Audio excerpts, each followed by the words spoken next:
Welcome friends. आज हम लोग मेटल कार्बोनाइल्स और मेटल नाइट्रोसाइल चैप्टर के अंदर एक नया टॉपिक चालू कर रहे हैं और वो है synthesis and bonding based on spectrochemical या स्पेक्ट्रोस्कोपिक एविडेंसेस।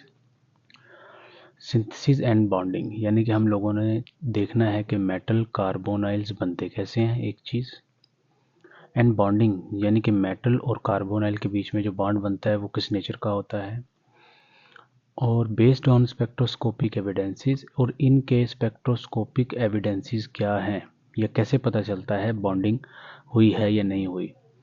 सीधी सी बात है, जैसा कि मेटल और कार्बोनाइल के बीच में जो बॉन्ड बनता है ये हमें कैसे पता चलेगा कि ये बन भी गया है या नहीं बना।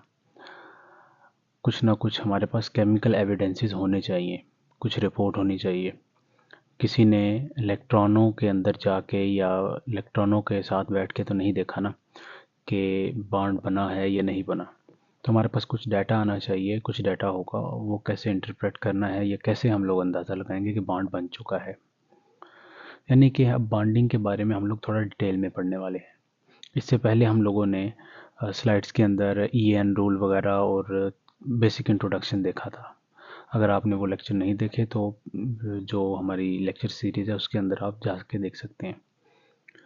तो सबसे पहले है सिंथेसिस ऑफ मेटल कार्बोनाइल्स, यानी कि मेटल कार्बोनाइल को बनाया कैसे जाए। अब तैयारी के तरीके, सबसे जो पहला मेथड है वो है डायरेक्ट कम्बिनेशन मेथड, जिसको हम लोग सिंपल मेथड भी बोलते हैं। सिंपल मेथड, ठीक है। प्रेफरेबली इस मेथड को इस्तेमाल किया जाता है और ये सबसे आसान मेथड है, इसलिए इसको सिंपल मेथड या डायरेक्ट कम्बिनेशन मेथड बोलते हैं। इसके अंदर क्या होता है, most transition metal carbonyls are synthesised by direct reaction of finely divided metal with carbon monoxide. यानी कि हमारे पास एक तो फाइनली डिवाइडेड मेटल होना चाहिए विद कार्बन मोनोऑक्साइड, दूसरी चीज़ क्या होनी चाहिए, carbon monoxide. Under suitable temperature and pressure, कुछ खास प्रेशर रखेंगे और कुछ खास टेम्परेचर रखेंगे, ठीक है, टेम्परेचर एंड प्रेशर। यानी कि हमारे पास दो चीज़ें रिएक्टेंट होंगी और कुछ कंडीशंस मेंटेन करेंगे, क्या बन जाएगा आपके पास, मेटल कार्बोनाइल बन जाएगा। फाइनली डिवाइडेड मेटल, यानी कि जिस मेटल का मेटल कार्बोनाइल बनाना है उसको आपने बिल्कुल फाइन पाउडर बना लेना है। पाउडर क्यों बनाएंगे, ताकि क्या बढ़ जाए, सरफेस एरिया। सरफेस एरिया क्यों बढ़ाना है हम लोगों को, ताकि रिएक्शन अच्छे से हो जाए। जितनी ज़्यादा एक्सपोज सरफेसेस होंगी उतना ज़्यादा रिएक्शन जल्दी और अच्छे से होगा। और दूसरी चीज़ है कार्बन मोनोऑक्साइड, ये गैस होती है, यानी कि वो हम लोगों ने गैस लेनी है। सीधा सा काम है, मेटल को पाउडर बना लेंगे, कार्बन मोनोऑक्साइड गैस पास कर देंगे, टेम्परेचर देना पड़ा तो टेम्परेचर दे लेंगे, प्रेशर रखना पड़ा तो प्रेशर रखेंगे। अगर इसको हम लोग इक्वेशन की शक्ल में लिखें तो हमारे पास मेटल होगी सॉलिड पाउडर्ड, उसमें से कार्बन मोनोऑक्साइड गैस पास करेंगे, कुछ खास प्रेशर एंड टेम्परेचर रखेंगे और हमारे पास बन के आएगा मेटल कार्बोनाइल। तो उसका जनरल रिप्रेजेंटेशन कैसा है, MCO, साथ में N लगा दिया। जैसा कि एग्जांपल्स लें हम लोग, निकल टेट्रा कार्बोनाइल NiCO4। अब इसको बनाना है तो कैसे स्कीम सोचेंगे भाई, निकल का पाउडर ले लें, सॉलिड निकल यानी कि, प्लस इसके अंदर हम लोग कार्बन मोनोऑक्साइड गैस पास कर दें, तो अल्टीमेटली कार्बन मोनोऑक्साइड जाके निकल के साथ जुड़ जाएगा और NiCO4 बन जाएगा। यानी कि 4 कार्बोनाइल एक निकल के साथ जुड़ जाती हैं जाके। अब ये 4 ही क्यों जुड़ी हैं, इसकी आपने लॉजिक देखनी है। 5 क्यों नहीं जुड़ी, 3 क्यों नहीं जुड़ी, इसको एक्सप्लेन करने जा रहे हैं। आपको पता है कि हर रिएक्शन स्टेबिलिटी की तरफ बढ़ती है। इसके पास तो एक्सेस में लाइगेंड थी, ये ऐसा माने एक्सेस में कार्बन मोनोऑक्साइड थी।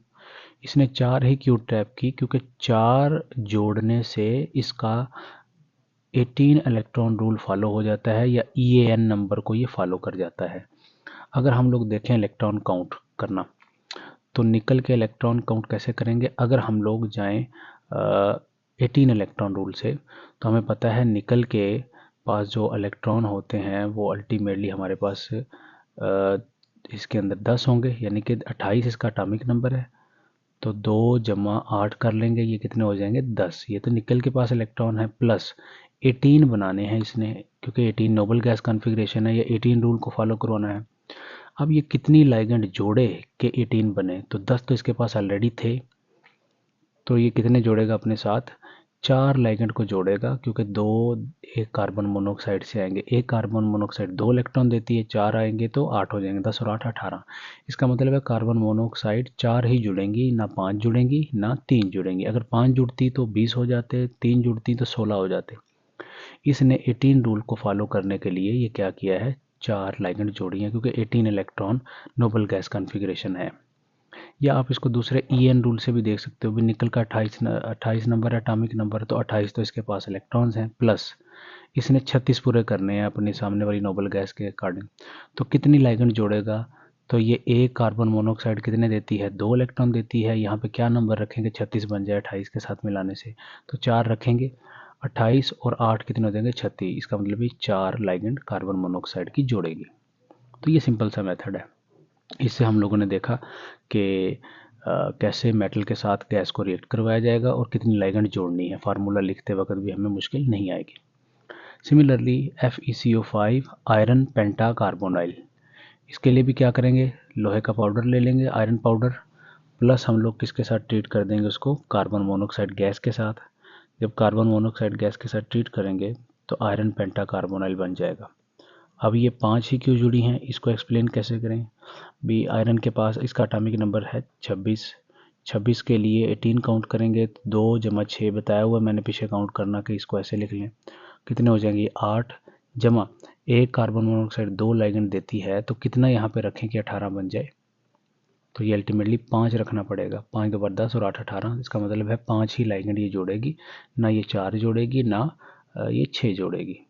EN रूल से कैसे इसको हम लोग एक्सप्लेन कर सकते हैं कि भाई एटॉमिक नंबर है 26 आयरन का, जमा 36 पूरे करवाने हैं हमने, तो 36 पूरे करवाने के चक्करों में क्या होगा, एक कार्बोनाइल 2 देगी, कितने यहाँ पे रखें कि 36 बने 26, और 5 2 बार 10 करके रखेंगे तो 36 इलेक्ट्रॉन पूरे हो जाएंगे। ठीक है ना। तो ये EN रूल है। बस इतना सा याद रख लें कि भाई EN रूल हो या 18 इलेक्ट्रॉन रूल हो, दोनों एक ही चीज़ के नाम है। बस EN में हमने 36 पूरे करने होते हैं और 18 में 18 पूरे करने होते हैं, और ये है दोनों नोबल गैस कॉन्फ़िगरेशन ही। तो हर चीज़ की कोशिश होती है कि नोबल गैस बन जाए। तो किसी भी तरीके से आप लोग चेक कर सकते हैं कितनी लाइगेंड्स को जोड़ा जाए। Similarly if we take chromium hexa carbonyl into account, तो क्या करेंगे, क्रोमियम का पाउडर ले लेंगे सॉलिड, ठीक है, साल्ट ले लिया चले इसमें हमने, तो इसको आगे भी एक्सप्लेन कर देंगे। और उसमें से क्या पास कर दिया, कार्बन मोनोऑक्साइड गैस।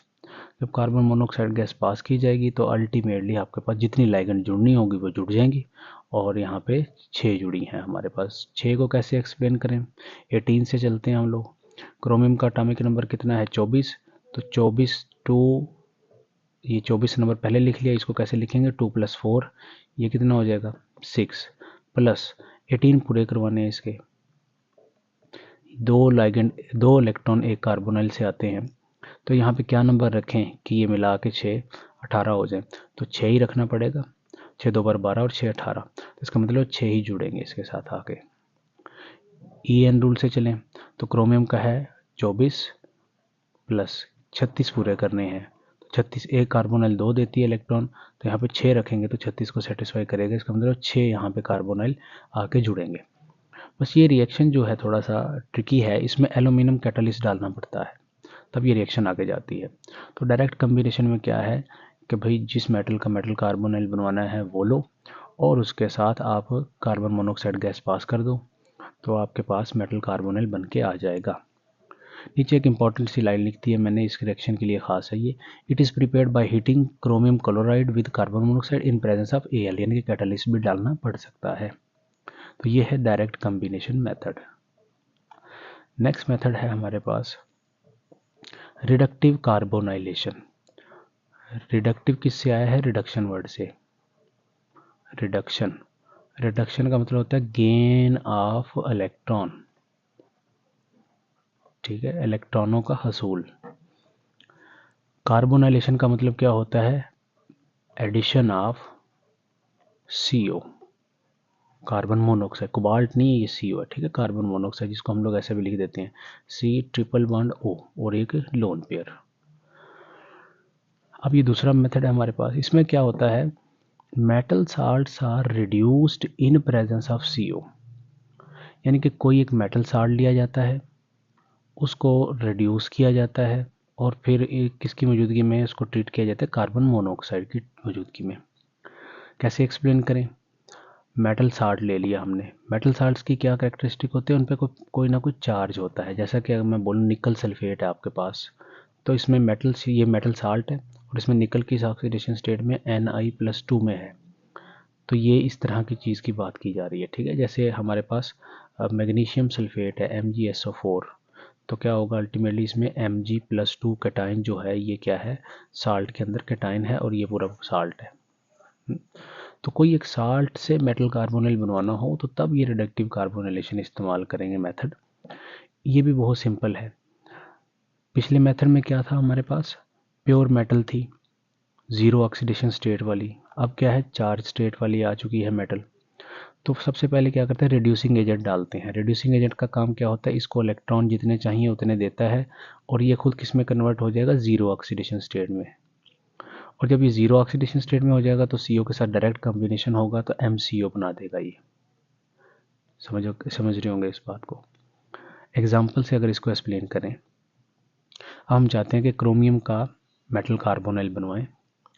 अब क्रोमियम का मेटल कार्बोनाइल बनवाने के लिए हमारे पास क्रोमियम मेटल फॉर एग्जांपल नहीं है, तो हम कोई साल्ट ले लेंगे।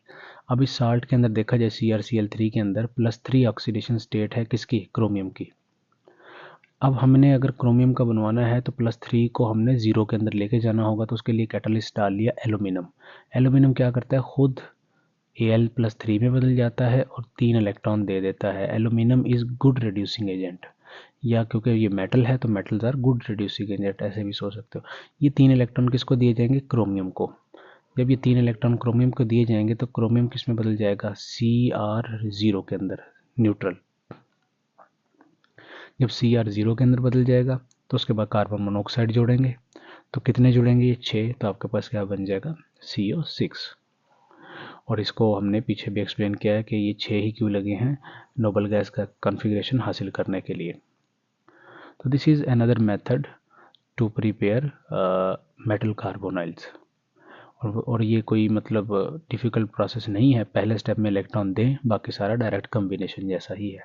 तो इससे भी अगर आपको साल्ट दिया जाए तो आप क्या कर सकते हैं, कोई एक मेटल कार्बोनाइल बना सकते हैं।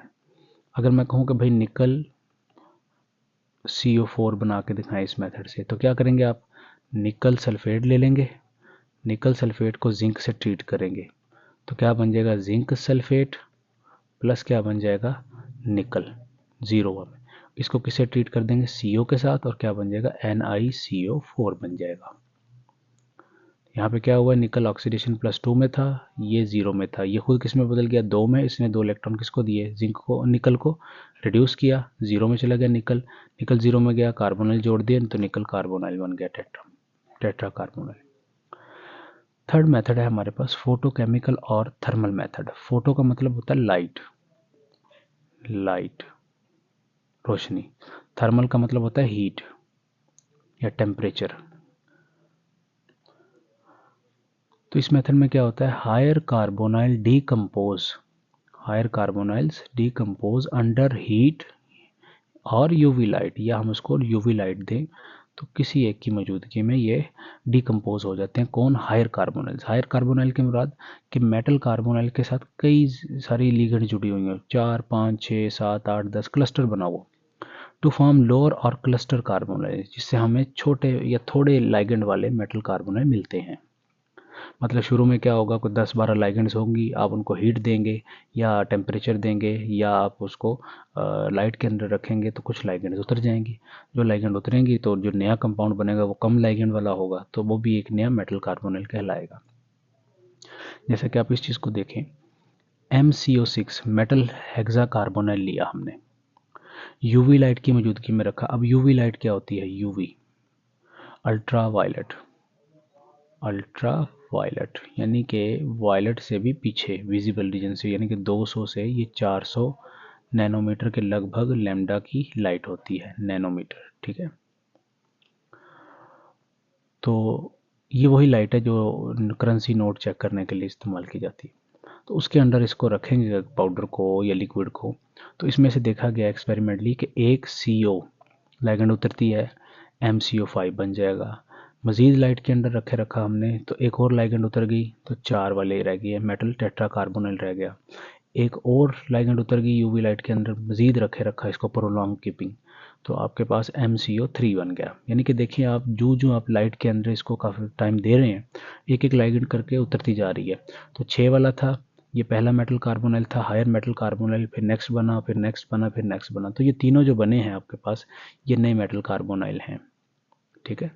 और अगर इसको गैस की मौजूदगी में, कार्बन मोनोऑक्साइड की मौजूदगी में रख दिया जाए और विजिबल लाइट के अंदर रख दिया जाए, विजिबल लाइट से मुराद जिसमें हम देख सकते हैं, इसकी वेवलेंथ क्या होती है, 400 से 800 नैनोमीटर लैम्डा की होती है। तो इसके अंदर रख दिया जाए तो ये लाइगेंड दोबारा जुड़ना चालू हो जाती हैं, ये इसके साथ, ये इसके साथ, और फिर वही बन जाता है। तो ये इंटरेस्टिंगली एक आप देखें, 6 वाला 3 में, 3 वाला 6 में, ऐसे मतलब बतदरीज बढ़ती जा रही हैं लाइगेंड्स और कम होती जा रही हैं। तो इस तरीके से भी हम लोग नए मेटल कार्बोनाइल तैयार कर सकते हैं। अगर ज्योमेट्री की बात की जाए तो जारी बात है, 6 लाइगेंड जुड़ी हुई हैं तो इसमें ऑक्टाहेड्रल होगी। अगर हम लोग एक लाइगेंड उतारेंगे तो ट्राइगोनल बाई पैरामिडल हो जाएगी। एक और लाइगेंड उतारेंगे तो हमारे पास क्या हो जाएगी, टेट्राहेड्रल हो जाएगी।